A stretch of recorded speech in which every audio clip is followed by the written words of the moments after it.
E o que são? O que são os transtornos mentais? Nem sempre se chega na casa espírita apenas pelo desejo de conhecimento e esclarecimentos, mas tomados por fortes sentimentos de dores da alma. Muitos apresentando transtornos mentais que se confundem com quadros obsessivos e mediúnicos. E por que, mais uma vez, trago aqui esse tema? Para que nós não caiamos no mesmo erro que alguns médicos organicistas cometem, no radicalismo da visão do que possa ser transtornos mentais. Nós, como espíritas, temos que abrir a mente e não achar que tudo, porque somos espíritas, é unicamente espiritual. Espiritual no sentido de que meu problema vem de fora para dentro. É um problema de obsessor e não meu. O que são transtornos mentais? O que se entende por transtornos mentais? Quando fala isso, pessoas arrepiam. Nossa, não, isso não. Eu não tenho transtornos mentais. Porque se associa a uma demência, às vezes, profunda, a um distúrbio do mais alto grau, de um grau de uma psicose, quando, na verdade, transtornos mentais têm uma variedade gigantesca. Existem diversos transtornos mentais com apresentações diferentes. Eles geralmente são caracterizados por uma combinação de pensamentos, percepções, de emoções e comportamentos anormais, que também podem afetar as relações com outras pessoas.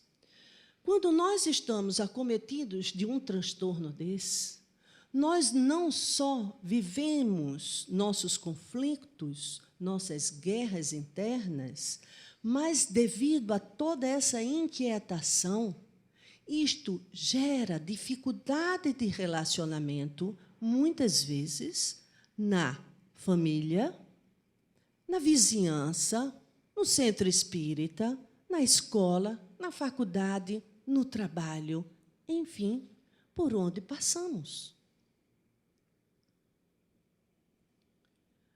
Mas antes de falarmos do que seria hoje, como é visto hoje os transtornos mentais, vamos voltar um pouco no tempo, alguns séculos atrás, e vamos ver por que hoje talvez ainda guardamos tantos preconceitos, receios, quando se fala nesse tema.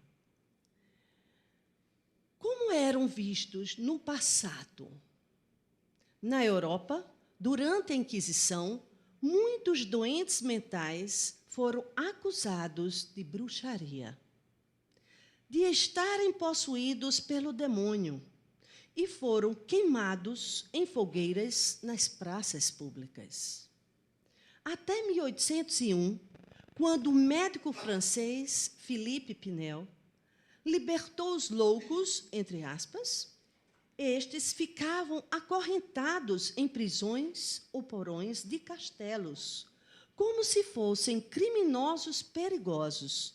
E só a partir de Pinel, a loucura passou a ser considerada uma doença, e não endemoniado, bruxos. Porém, durante o século XIX e na primeira metade do século XX, os recursos para tratar os transtornos mentais ainda eram cruéis e ineficazes. Aí temos algumas imagens, não muito agradáveis, porém necessárias, para se mostrar como era a realidade naquela época de um hospital psiquiátrico, e os tratamentos. Não vou entrar em detalhes. Bom, mas o tempo passou e o respeito foi chegando, a consciência despertando. Enfim, estamos evoluindo, estamos crescendo, estamos amadurecendo. E em 1992, a Organização Mundial de Saúde declarou dia 10 de outubro como Dia Mundial de Saúde Mental, com o sentido de conscientizar o público em geral e provocar uma mudança positiva na posição pública acerca da doença mental. Então, Dia Mundial da Saúde Mental, 10 de outubro. Vocês sabiam? Muitos não sabiam que até a doença mental tem o seu dia. E por quê? Do jeito que hoje, 8 de março, ou o Dia do Índio, Dia da Criança, o Dia da Doença Mental. Sim, exatamente com essa finalidade de despertar nas pessoas essa conscientização e essa importância de tratamento. Tratamento adequado. Alguns transtornos mentais. Vamos falar apenas aqui de 2, que são os mais comuns, são os que mais chegam, são os do dia a dia, são os que batem em nossa porta, não só da casa espírita, como também dos consultórios de psiquiatria e de psicologia. Então, eu vivo essa realidade dos dois lados. Para aqueles que não sabem, sou trabalhadora da casa, mas também sou da área da saúde mental, sou psicóloga, me formei em 1985, olha só, vai fazer 34 anos, trabalhando com a saúde mental. Naquela época, quando eu decidi fazer o vestibular, que era vestibular, né, gente? Não existia ENEM. Para a psicologia, algumas pessoas disseram, meu Deus, coitada, agora ela é doida de vez, vai ficar pior do que os clientes dela, vai cuidar de doido.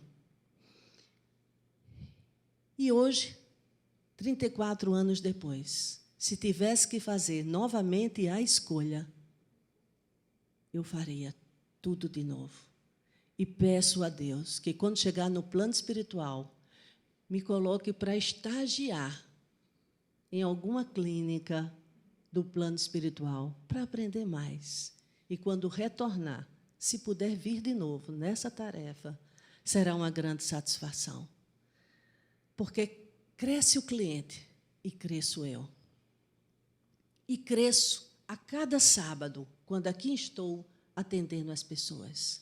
É uma troca. Então, aí uns dizem, eu sou ansiosa, eu sou ansioso. Muito bem. E nem dizia, mas ansiedade é transtorno? É um transtorno. Agora, vê bem, todos nós temos uma porção de ansiedade, natural.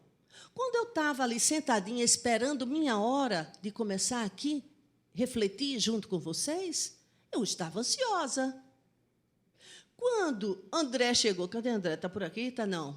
Chegou cedo, ligou para mim, de 6h30. Eva, são 6h30. Eu estou aqui na porta e não trouxe minha chave. Já tem gente querendo entrar e catei, está tudo escuro. Ele estava ansioso. Muitas pessoas estão ansiosas para amanhã e para a campanha. Normal. Vai se encontrar com o namorado. Nossa, conheceu pela internet. Pela primeira vez vai ver o cara, não sabe nem a cor dele, o cheirinho dele, como é que ele realmente fala.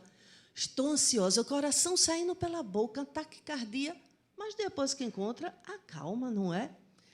Enfim, são estados de ansiedade. Natural, é normal ter ansiedade.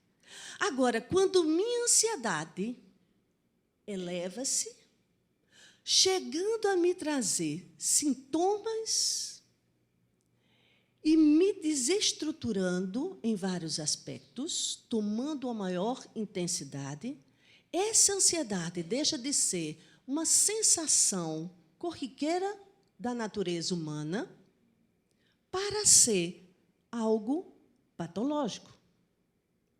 Então, eita, mocinha aqui já roendo a unha, quem será que daqui rói unha, hein? Não me conte, só faça pensar. Ninguém olha para os dedos de ninguém agora. Então, a ansiedade, um belo sintoma, não é? Esse que, quando começa a descontar, roendo a unha, é um deles. Bom, vamos ver na ansiedade patológica a insônia, tensão muscular, tremores, dispneia, que é essa falta de ar, que não é falta de ar, não é insuficiência respiratória. É uma respiração que não se completa, que é como se o ar não chegasse totalmente no pulmão. E a gente puxa aquele ar e não sacia. Então, se chama isso de dispneia.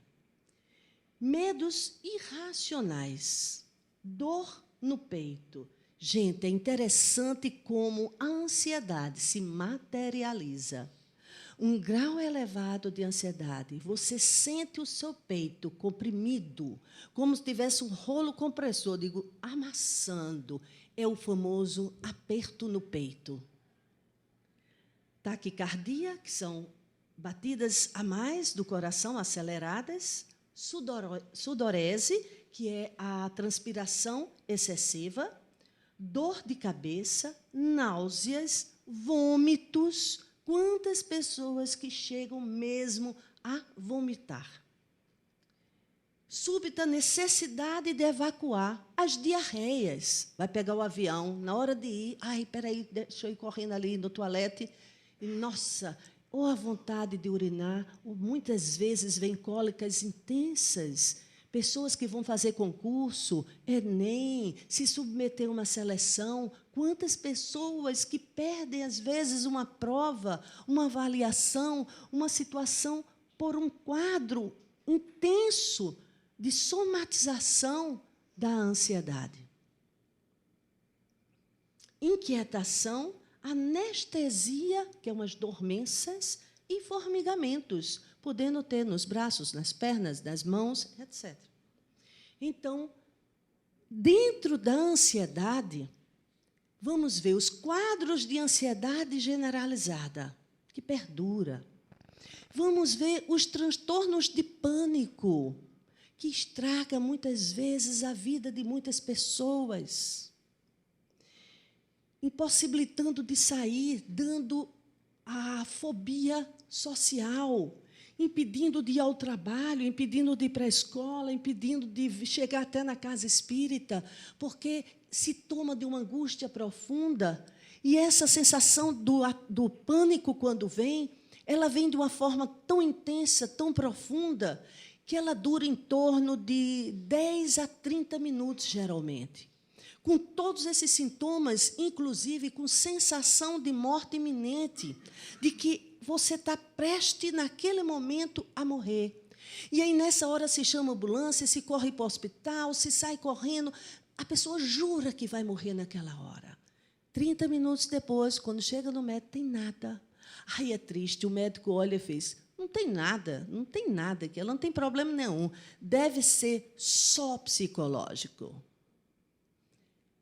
E minimiza. Alguns dão um tranquilizantezinho e não se detém muito ali, porque o médico da urgência não está pronto para isso. Quando mais sensíveis, solicita que a pessoa, ao sair daquela crise, procure o tratamento específico. Mas a grande tendência é andar com a maletinha de médico em médico, que tem síndrome do pânico, achando que tem uma cardiopatia, achando que tem insuficiência respiratória, achando que tem outro problema neurológico, porque os sentimentos, as sensações, os sintomas são muito fortes e ninguém acredita nele. Ninguém acredita. É besteira, é fricote, é frescura, é invenção, é coisa da cabeça dela. Enfim, não é nada.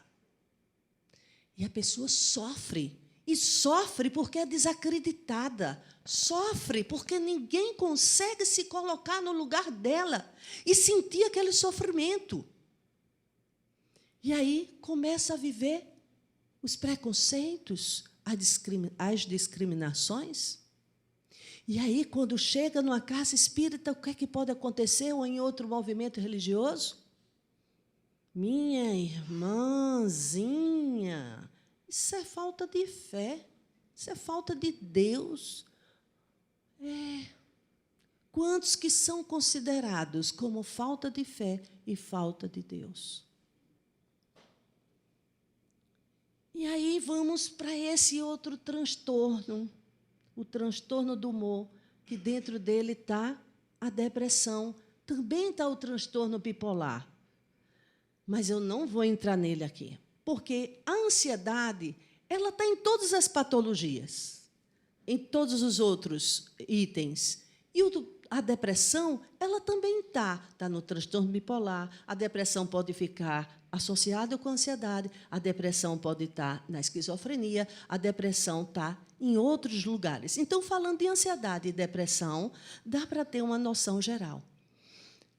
Mas nem toda depressão é igual. Vamos tentar falar de uma depressão de uma forma mais abrangente. Eu trato desse assunto da depressão, causas, origem, tratamento e tudo mais, em uma outra palestra, que, se alguém depois quiser até assistir, pode ver no YouTube, é só colocar lá, Eva Heim, palestra sobre depressão. E aí vocês vão ver esse tema mais detalhado.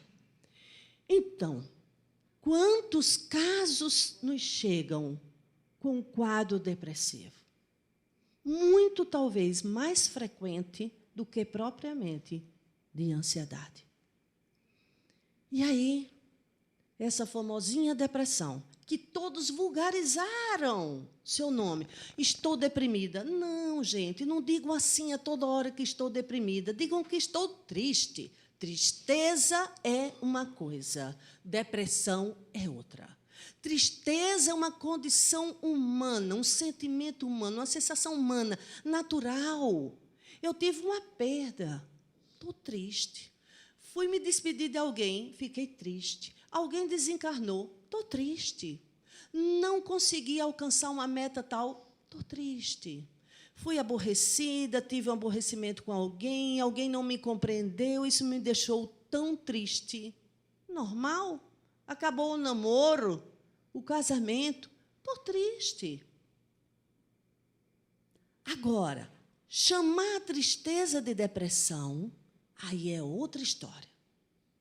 Então, nós podemos ter tristeza, sim, inclusive espírita. Não tem que dizer que está sempre feliz, contente, saltitante, de bem com a vida. Não, temos tristeza, temos raiva, temos medo, temos insegurança, temos angústias, temos. Mas o nosso lado saudável vai nos convidar a reagir. Eu vou chorar, eu vou reclamar, eu vou fazer meu mimimi todo, mas depois eu vou me reerguer, vou enxugar minhas lágrimas. Hoje, Dalvani falou em música, eu vou trazer mais outro. Cadê Dalvani? Levanta, sacode a poeira e dá a volta por cima, e não desanima. Reconhece a queda, né? E não desanima.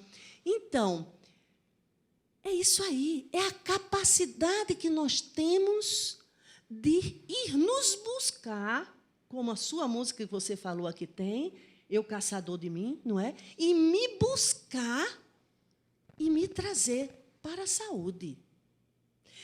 Eu digo sempre aos meus clientes, quem leva o cliente a meu consultório não é a porção enferma, é a porção saudável. É a porção saudável de cada um de nós que diz, não estou bem, tem algo errado, algo está se passando estranho comigo, isso não é normal. É minha porção saudável que diz, chegue, vamos comigo, vou te levar para um tratamento. E é essa porção saudável que me sustenta em tratamento, em análise. Então, vamos ver os sintomas, dores ou sintomas físicos difusos. Dor de cabeça, nas costas, pescoço, ombros, sintomas gastrointestinais, sensação de vazio, irritabilidade, desânimo, apatia, angústia, redução da libido, que é energia sexual, alterações até, gente, da menstruação, né? Queda de cabelo, baixa autoestima, insônia ou sono demais. Ou dorme muito, ou não dorme nada, ou tem sono interrompido. Ou ganha muito peso, ou perde muito peso. E aí, falta de energia física e mental. É uma fraqueza, é um desânimo. Acho que eu estou com anemia, acho que eu tenho que tomar as vitaminas, acho que estou desvitalizada. Eu acho que tem algum obsessor aqui sugando, feito um vampiro, todas as minhas energias. Sempre o culpado é o obsessor. Dificuldade de concentração, perda ou aumento de apetite, sensação de fracasso, de inutilidade. Eu não sirvo para nada, eu não presto para nada, eu não sei o que eu estou fazendo mais aqui, eu devia até morrer logo, porque se eu morrer ou se eu viver, ninguém percebe, ninguém nota, nem ninguém vai sentir minha falta. Então, para que eu estou vivendo? Pensamentos negativistas, catastróficos. O deprimido não tem pensamento bom, não. A maioria das vezes são sentimentos assim, tudo vai dar errado. Tudo vê algo negativo, tudo vai vendo um impedimento. O sentimento de culpa, que esse aí é voraz.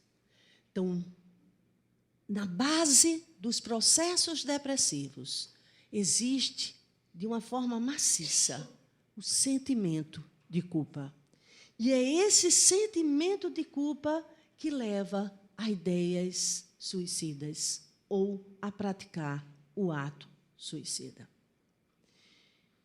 E aí é a grande problemática hoje da nossa sociedade, dos nossos tempos, a depressão.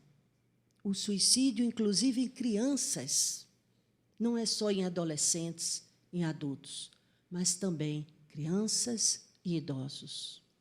E como se dá sinais? Como se dá sinais? Mas que muitas vezes não se quer ouvir, não se presta atenção, deixa de besteira, deixa de onda, não inventa coisa, isso vai passar, e a pessoa dando sinais, e não é levada para tratamento. Muitas vezes ela tem que fazer um ato extravagante para dizer, agora acreditam? Agora acreditam que eu não estou bem, que eu preciso de ajuda? Qual a origem dos transtornos mentais na visão espírita? Considerando que somos imortais e que reencarnamos várias vezes para desenvolvermos nossos potenciais, sempre evoluindo, a origem de qualquer doença encontra-se nesta ou em uma existência anterior. O espírito pode reencarnar com a predisposição, bastando poucos fatores precipitantes para desencadear o transtorno. Então, é uma ilusão pensar de que, se eu aniquilar minha vida, se eu pôr um fim a ela, eu acabo o meu sofrimento. Porque, gente, quem chega a pensar, a querer ou a cometer o suicídio, muitos deles não estão querendo morrer. Curioso, né? Muitos não estão querendo morrer, estão querendo apagar, ter paz, não sentir mais essa dor tão profunda que ninguém compreende, que ninguém pode sentir, que ninguém pode ver e compreender e nem tirar dele. Então, ele chega ao seu ponto máximo de querer. Quando se é materialista, eu me mato, acabou, se morreu, não tem mais nada, não estou nem aqui para ver o estrago que ficou. E alguns que acreditam que a vida continua, alimenta a ilusão de que, caso eu me mate, vai estar melhor do outro lado do que aqui. Eu vou estar em melhores condições, eu vou ver os amiguinhos, o povo do outro lado vai me dar mais compreensão, mais apoio, mais colo do que aqui da minha família e dos meus amigos. Então, quantos que querem por fim a esta vida na terra, porque alimenta a ilusão que do outro lado vai ser melhor? Como se a depressão ficasse no corpo físico e no cérebro. A depressão está na alma. E nós somos herdeiros de nós mesmos. Eu não levo ao desencarnar meu carro, minha casa, uma joia, até um título. O que eu levo comigo são as minhas riquezas, ou as minhas troçadas, minhas quinquilharias da alma. Então, se eu desencarno deprimida, eu vou me encontrar no plano espiritual deprimida. E felizes daqueles que aceitam, quando estão no plano espiritual, fazerem tratamento psiquiátrico, psicológico e muitos outros que o mundo espiritual oferece. Só que muitos, até lá, se negam a isso. Reencarnam. E aí vem, com a mesma tendência, vem para o ponto que deixou, vem trazendo consigo suas heranças, os seus sentimentos, as suas emoções mal trabalhadas, mal superadas. Os transtornos mentais são provenientes da obsessão. Muitos pensam que, se está deprimido, é porque está sendo obsidiado. Automaticamente, muitas pessoas pensam assim. O processo obsessivo só ocorre quando há campo mental favorável, isto é, depende dos hábitos, pensamentos e sentimentos do encarnado. É preciso que haja uma sintonia. São padrões de vibração, são sintonias que nós ficamos. Então, a interferência há, com certeza. Mas essa interferência só há porque tem brechas, tem portas, tem lacunas. E são as minhas vulnerabilidades, as minhas fragilidades emocionais que abrem brecha para esse acasalamento de mentes. E todo mundo só pensa que pode ser obsidiado. Mas ninguém leva em consideração que pode estar obsidiando.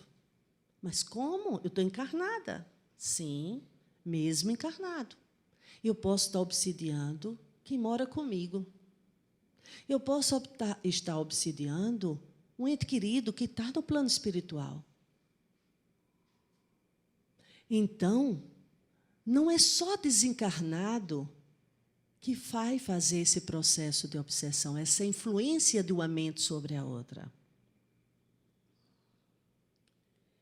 Então, segundo o psiquiatra Jaide Rodrigues, o paciente da psiquiatria é visto por dois ângulos. Levamos em conta a influência espiritual, que pode ser do próprio paciente, ou seja, questões do próprio espírito, e também as influências externas, que podem ser de outros espíritos que passam a influenciar o quadro mental do paciente. Qual o papel da psiquiatria e da psicologia? Aí uns dizem, mas espera aí, espírita vai tomar remédio? Vai ou não vai, gente? Um minuto para vocês pensarem enquanto eu bebo uma água, hein? Será que pode? Será que é uma desmoralização?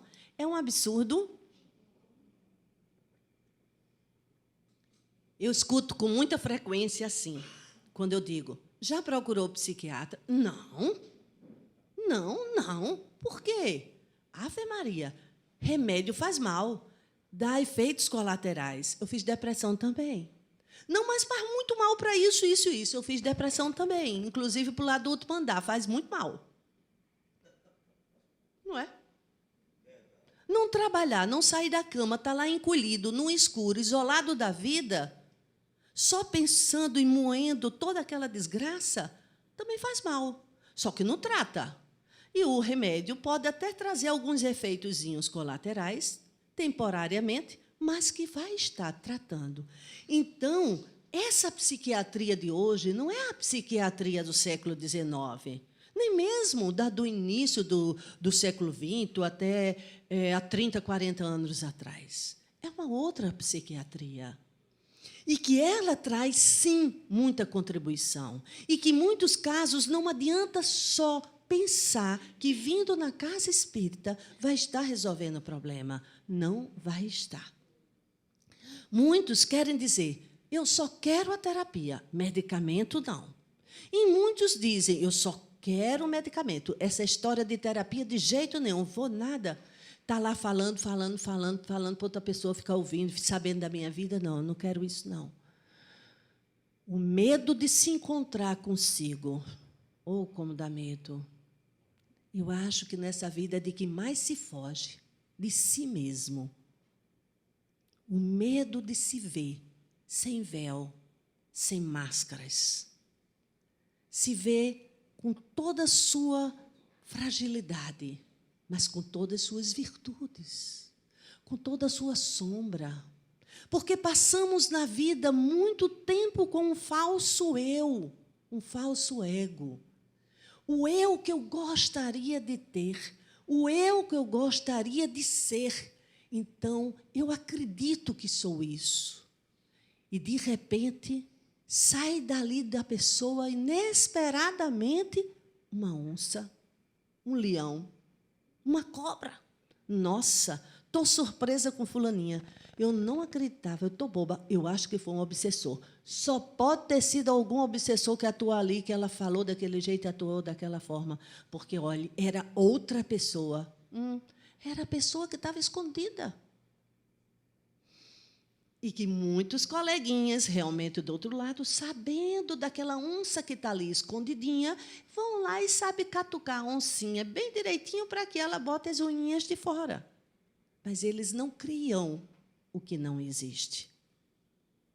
Então, a psiquiatria traz, sim, uma contribuição com a medicação. Toma-se pelo tempo que for necessário. Tem casos que tem que ser com a medicação. Sem ele, o risco é muito grande. E a psicologia? Se eu trato certas problemáticas só com a medicação, eu vou estar trabalhando, eu diria assim, as folhinhas de uma planta que estão amarelinhas. Eu posso pulverizá-las, ali ela vai absorver um nutriente, vai ficar verdinha, vai fazer uma correção ali na sua nutrição, muito bem. Mas, se eu não for mais fundo e tentar corrigir o solo, e essa plantinha absorver algo melhor desde lá, mais profundamente, não adianta eu me enganar querendo só pintar folhinhas ou dar nutriente para as folhinhas. Eu preciso ir na raiz. E aí é o papel da psicologia. Quando ela vai mais profundo, ela é quem acompanha semanalmente o cliente e vai viabilizar a esse cliente o mergulho em si. Muitos dizem, eu não vou a um psicólogo, porque se eu melhoro, o mérito também não é meu. Eu não vou a um psiquiatra, porque o mérito vai ser do remédio. Até aí mora, às vezes, um orgulho e uma vaidade. Quando, na verdade, a questão não é mérito ou não mérito. Um vai viabilizando o caminho do outro.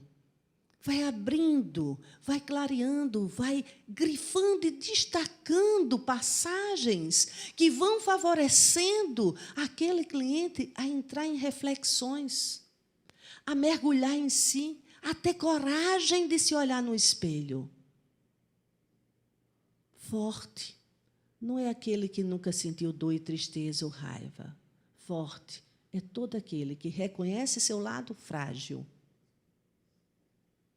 e que adquire força para superar suas dificuldades e vai buscando dia a dia a sua superação.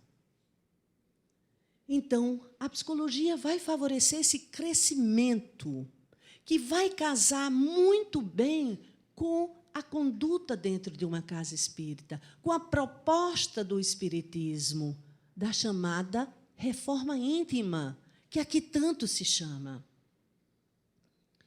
E a família tem importância? Muito. Todos os casos que têm um apoio, uma orientação da família, esses casos são os que mais avançam. Eles têm onde segurar. Tem aquele que, no início, toma a frente e leva. Algumas famílias interferem sim, principalmente quando olha para um deprimido e diz: você é um preguiçoso, você é um vagabundo, você não quer nada com a vida. Ah, minha mulher olha a preguiça do mundo todinho. Eu chego em casa, o fogão está fechado, eu saio, o fogão está fechado, a geladeira não tem nada, a roupa está... E ela não vai para o trabalho, as pobres das plantas estão tudo murchas, olha, a casa está de perna para o ar, os meninos estão entregues às traças. Ela é muito preguiçosa. Tem preguiça por aí, eu sei que tem. Mas muitos quadros que são taxados de preguiça, de relaxamento, de descaso, são quadros depressivos, que a família muitas vezes se habitua a conviver com aquilo e não consegue mais enxergar que ali tem uma depressão crônica. Porque se pensa que deprimido é só o que está deitado na cama, uma semana sem tomar banho e querendo se matar. Não é? Os recados vêm muito cedo e vêm assim, de tiquinho em tiquinho. Então, a família faz um papel fundamental. E triste também quando ela olha e diz assim: tudo depende de você, é só você querer, é só você querer que você consegue. Não, gente. Quando se está preso, amarrado, como numa areia movediça, numa teia de aranha, que é um quadro depressivo mais profundo, uma síndrome de pânico, não é assim, não, de chegar a olhar, saia daí, se você quiser, você sai. Não, não sai. É preciso apoio, é preciso compreensão, é preciso ajuda, é preciso que alguém pegue e socorra essa pessoa. Depois, sim, bota no chão e diz, agora anda. Mas, a princípio, é preciso que a família tome a frente e faça até escolhas por esse paciente. Como o Espiritismo pode ajudar? Ao receber pessoas com estes transtornos, o trabalhador da casa espírita deve ter sensibilidade para respeitar o momento da chegada, sem ser radical e não achar que o quadro é proveniente apenas por obsessões ou questões mediúnicas. Olha só, como se confunde na casa espírita quando se tem transtornos emocionais, isso era muito vivido há tempos atrás, que se chegava na casa espírita com transtornos emocionais e o que organizava lá seus grupos mediúnicos dizia logo, é mediunidade, é obsessor, vai para grupo mediúnico. Nossa, as casas transbordavam de médiuns. As casas transbordavam de grupos mediúnicos. Tudo querendo a cura em grupo mediúnico. Tudo querendo a resolução dos seus problemas em grupo mediúnico. Quando, muitas vezes, imprudentemente, se colocava em grupos mediúnicos, deprimidos profundos, psicóticos, transtorno bipolar, borderline e tantos outros. É a mediunidade. Então, cabe à casa e quem organiza e quem toma a frente ter essa sensibilidade de reconhecer o que é o quê e conduzir para o lugar adequado. E não se precipitar, não ir com ansiedade correndo atrás de futuros trabalhadores de grupos mediúnicos, e nem de taxar a pessoa, como nos tempos antigos chamava de bruxos e queimava. Hoje a gente não tem fogueiras, nem vai chamar de bruxos, nem demoniados, mas podemos correr o grande risco de chamar obsidiados. E essa pessoa está cortada, inclusive, de fazer algumas coisas, alguns trabalhos na casa, porque é um obsidiado. E o trabalhador da casa espírita, muitas vezes, com vergonha do que está sentindo, pensando, do seu transtorno, porque ele se sente menos valioso, menos puro, menos digno, menos divino, menos celeste, menos tudo, e vai procurar um centro bem distante do seu para fazer o tratamento de desobsessão. Porque julga que só é isso, obsessão. Quando eu estava agora no Polo, disse assim, é interessante, quanto chega de João Pessoa em Cabedelo, que a reunião foi lá no centro de Cabedelo, as pessoas tudo saindo do centro de João Pessoa, indo lá para o de Cabedelo para fazer tratamento, porque acham que lá ninguém conhece e pode fazer o tratamento sossegado. Tudo se escondendo da casa espírita que trabalha. Em primeiro lugar, o assistido deve ser orientado a procurar auxílio psiquiátrico e psicológico. E, por sua vez, a casa espírita poderá ajudá-lo de diversas formas, como atendimento fraterno, incluindo o que não é o mediúnico, porque o atendimento fraterno mediúnico é muito bom, reconheço, eu sei do seu valor, mas o que não é o mediúnico, que vai ver essas questões como um todo, não vai ser terapia na casa espírita, não existe psicoterapia realizada na casa espírita. Uma vez, quando nossa caixinha vivia lá na frente, caixinha de sugestão, aí eu achei tão interessante uma vez pedir assim, já que o Viana faz tantas coisas, deveria também começar a fazer a psicoterapia na casa espírita. Aí deixa de ser casa espírita para ser consultório de psicólogo. Aqui é um centro espírita, e a casa espírita vai dar assistência que compete à casa espírita. A psicoterapia é realizada em consultório de psicólogo e atendimento médico-psiquiátrico lá no consultório dele. Então, o atendimento fraterno, estudos, evangelização, palestras públicas, passes, água fluidificada, educação de sentimentos e trabalhos de assistência social. Muitos chegam aqui procurando essa cura rápida e milagrosa, não é? Procurando um tratamento espiritual para o meu desconforto, que deve ser uma obsessão, ou quem vai lá a mediunidade, e eu vou na casa espírita e vou procurar descobrir quem é que está estragando a minha vida. E se vem depositando tudo isso na casa espírita. E quando chega aqui no Viana de Carvalho, tem uma decepção grande.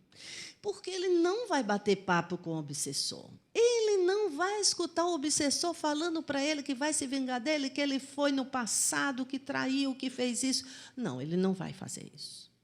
Porque o tratamento espiritual aqui em nossa casa se realiza no sábado de manhã, que é o tratamento espiritual propriamente dito, antes a música, a harmonização, a palestra, depois o passe, 10h30, estudo do Evangelho, atendimento fraterno. Tem um grupo mediúnico que se reunia em outra sala, mas que as pessoas que aqui vêm não têm acesso a ele. E, além desse tratamento que se compreende em várias etapas no sábado de manhã, nós temos aqui, agora, hoje, vocês estão aqui, faz parte do tratamento espiritual. Palestra pública, sim, faz parte de um tratamento espiritual. Ir às ruas, fazer o trabalho social, é tratamento espiritual. Fazer as touquinhas de peruca, de lã, e entregar para as crianças lá do Laureano, do HU de Campina, no Recife, para crianças em quimioterapia, é tratamento espiritual. Ir para o HU, contar historinha para crianças doentes, é tratamento espiritual. A campanha do quilo, bem lembrada, bater de porta em porta, levando o sim ou não, embaixo de chuva ou de sol, é tratamento espiritual. Mas ninguém pensa que isso pode ser tratamento espiritual. Esse é o verdadeiro tratamento espiritual. A casa espírita não oferece curas mágicas e milagrosas para qualquer transtorno emocional. Havendo ou não interferências espirituais, é necessário a mudança de conduta, cultivar o hábito da prece, vigilância de pensamentos, conversas salutares, controle dos impulsos, leituras edificantes e saudáveis, estudo do Evangelho, Evangelho no lar, enfim, a reforma íntima. Isto é o tratamento espiritual que a casa espírita tem para oferecer. A casa espírita, se vocês forem e for prometer a vocês cura e que vai afastar obsessor, como outros segmentos religiosos, que tratam o suposto obsessor como inimigo, e show daqui, Satanás, por que eu posso ser assistida? Por que eu vou ser acolhida numa casa espírita ou numa igreja de um outro segmento? E o suposto obsessor, ou inimigo, ou o demônio, ou das trevas, não vai ser. Eu sou tida como filha de Deus. E ele? É filho de quem? Se eu preciso do acolhimento e da assistência, por que o obsessor vai ser enxotado? Ele tem que ser acolhido e tratado. Senão, é o que eu digo, é espantar mosca de pão doce. Vem aqui, acha que faz, ou em outra casa, um tratamento espiritual, que vai chegar alguém que vai dar um passe, que vai fazer uma oração bem boa e vai afastar aquele inimigo. Desculpa. Porque os meus desconfortos podem ser essa interferência. E aí, não muda nada. Tudo continua na vida da pessoa do mesmo jeito. Não houve mudança. Tudo volta. Se eu sofro, se eu estou deprimida, se eu estou com algum transtorno emocional, e isso faz parte de mim, da minha estrutura, das minhas heranças de vidas passadas, ou da minha infância, que estão se refletindo e que se somaram com o de outro, esse outro também está em sofrimento. Este outro também está tomado de mágoa, de revolta, de ressentimento, de depressão, de ódio, e ele também precisa ser tratado. Então, ele precisa também, não de ser enxotado da casa espírita, mas ser conduzido para o hospital espiritual e ser tratado. E a minha conduta, quando eu entro na minha reforma moral, eu vou mudar meu padrão de vibração, eu vou mudar a minha sintonia. Eu vou limpar mais o meu campo energético. E isto também vai beneficiá-lo. Nós não crescemos sozinhos. Nós não evoluímos sozinhos. Se nós queremos ser felizes, se nós queremos paz, se nós queremos a saúde, se nós queremos vencer,